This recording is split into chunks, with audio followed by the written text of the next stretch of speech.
do.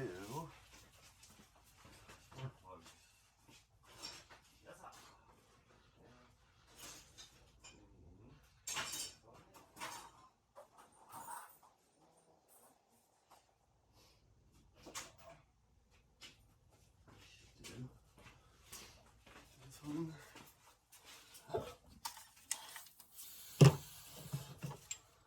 Remove all 4 spark plugs so that we can crank this engine over easily.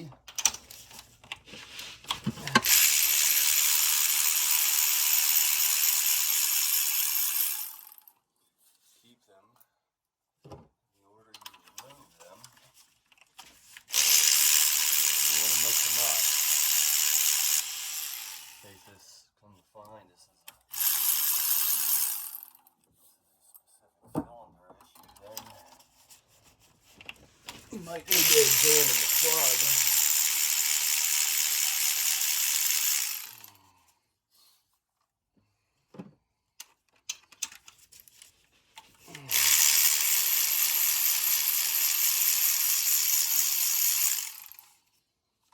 Okay, that's all 4 plugs. Now, as I said before, we're going to remove the top chain guide.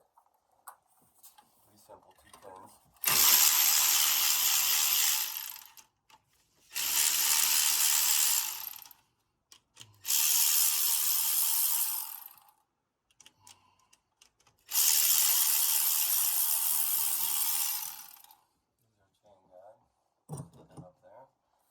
Now that exposes the top of the chain.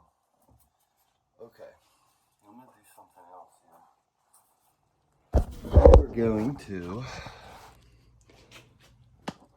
to inspect this specific area, the suspect area, I'm going to call it. You're going to want to remove this cap right here.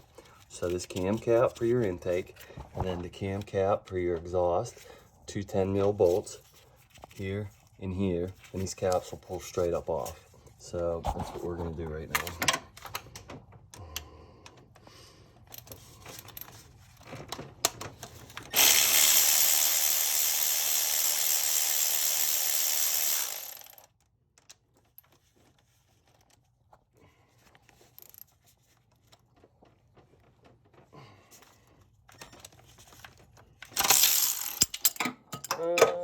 Shit. That ain't good. Maybe we should stop showing off these 2 hands, huh? Okay.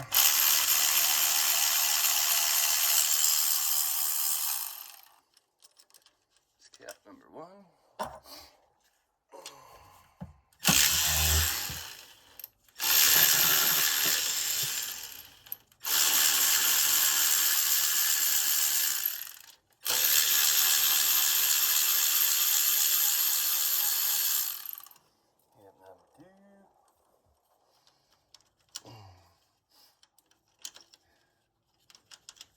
Okay, so underneath these caps, this is how your variable valve timing works. So on your intake side here, you have a solenoid.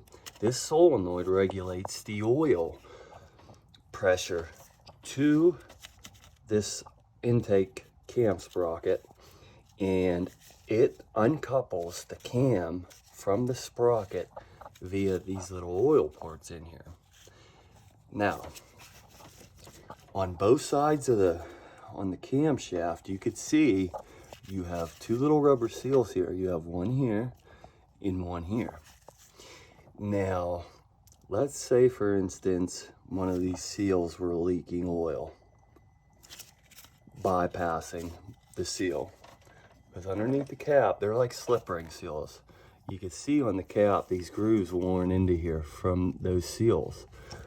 Now, once the PCM or the ECM wants to either advance or retard your timing, it'll either increase oil flow to this cam or it'll decrease it to either advance or retard it.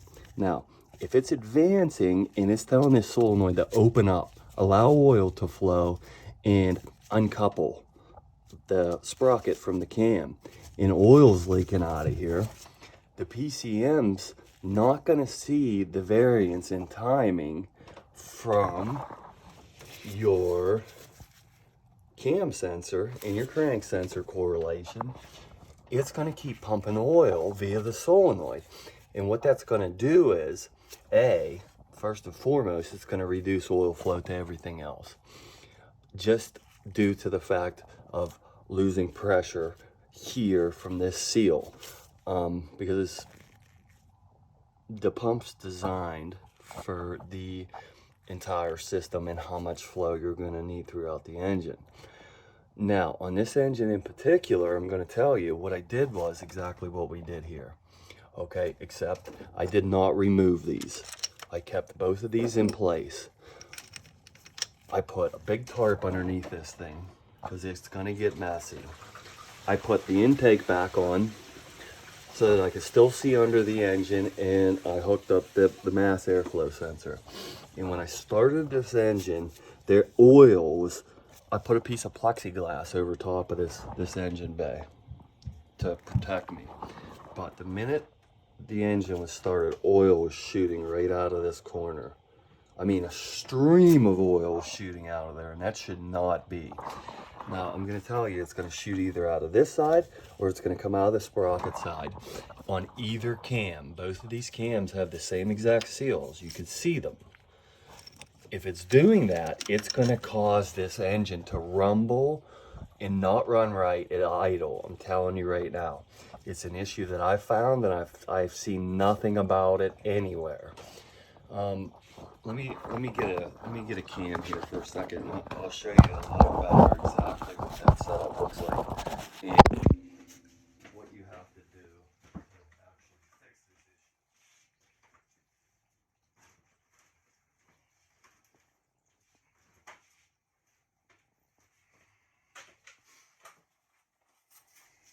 issue.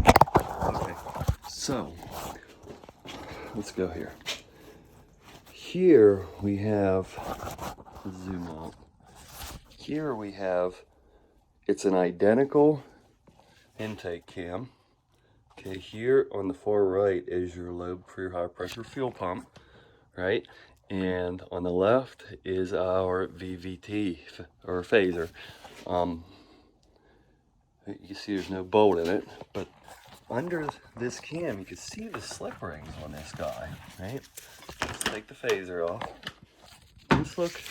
Let's look really closely at these slip rings, or seals as they're called. And let's see what's doing here.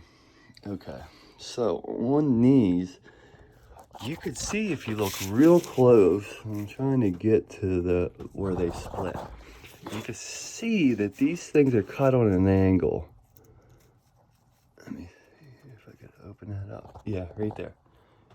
You can see, trying to zoom in here, you could see exactly how these things go. So they're cut on almost a 45-degree angle there, and they overlap each other by a good ways.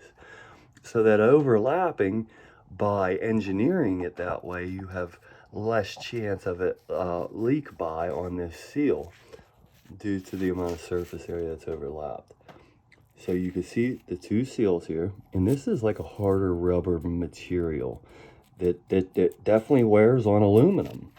And in this case in particular, the cam specs were so far out, we had to replace the cam, and 2 new seals here and a new cap, and it fixed the issue. But you might be able to get away with just replacing these seals to fix the issue. But I will warn you, if you decide to do what I did and leave the valve cover off the engine, put the intake on, and some kind of protective over top of the car, you better be prepared for a lot of oil to come out, because it's going to. But only run the engine for 3 to 5 seconds, if that, and that'll be plenty of time for you to see if it's leaking oil around those seals, and you'll see it immediately. But if you can't locate your rough idling, your engine stumbling wanting to stall, especially at idle, if you're on the brake and your car's lurching forward. And it's none of the typical stuff, you know, like the PCV valve system, or it's nothing in the ignition system, the spark plugs, the coil packs, you know, your filters are all good.